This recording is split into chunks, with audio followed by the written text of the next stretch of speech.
Hello friends, तो आइए आज हम पढ़ते हैं आर्टिकल 4। आर्टिकल 4 कहता है कि जब पार्लियामेंट आर्टिकल 2 और आर्टिकल 3 के तहत कानून बनाएगी तो वह कानून संविधान में जरूरी बदलाव भी कर सकता है। आइए दोस्तों पढ़ते हैं आर्टिकल 4 क्लॉज 1। ये कहता है कि अगर नया राज्य बने या सीमा बदले तो कॉन्स्टिट्यूशन के कुछ शेड्यूल्स में भी बदलाव करना पड़ेगा। आइए दोस्तों जानते हैं वो कौन से शेड्यूल हैं।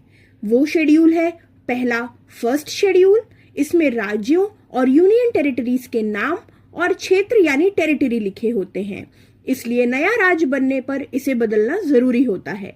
फोर्थ शेड्यूल, इसमें राज्यसभा में राज्यों की सीटों का विवरण होता है। अगर राज्य बदलेंगे तो राज्यसभा के रिप्रेजेंटेशंस भी बदलेंगे। इसका मतलब यह हुआ कि आर्टिकल 4 पार्लियामेंट को यह शक्ति देता है कि वह राज्य के पुनर्गठन के समय जरूरी कॉन्स्टिट्यूशनल चेंजेस भी कर सके। आर्टिकल 4 क्लॉज 2 सबसे इंपॉर्टेंट पार्ट।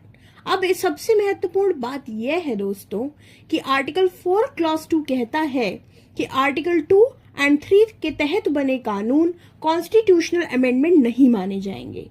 इसका फायदा यह है कि नॉर्मली कॉन्स्टिट्यूशन बदलने के लिए आर्टिकल 368 के तहत स्पेशल मेजॉरिटी चाहिए होती है, लेकिन यहाँ ऐसा नहीं चाहिए होगा। यानी इन कानूनों को कैसे पास किया जाएगा? सिंपल मेजॉरिटी से, मतलब पार्लियामेंट में साधारण बहुमत और कानून पास।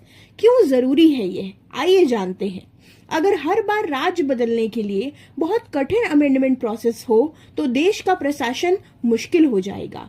इसलिए संविधान ने इसी प्रोसेस को फ्लेक्सिबल और प्रैक्टिकल और आसान बनाने के लिए इसको लाया।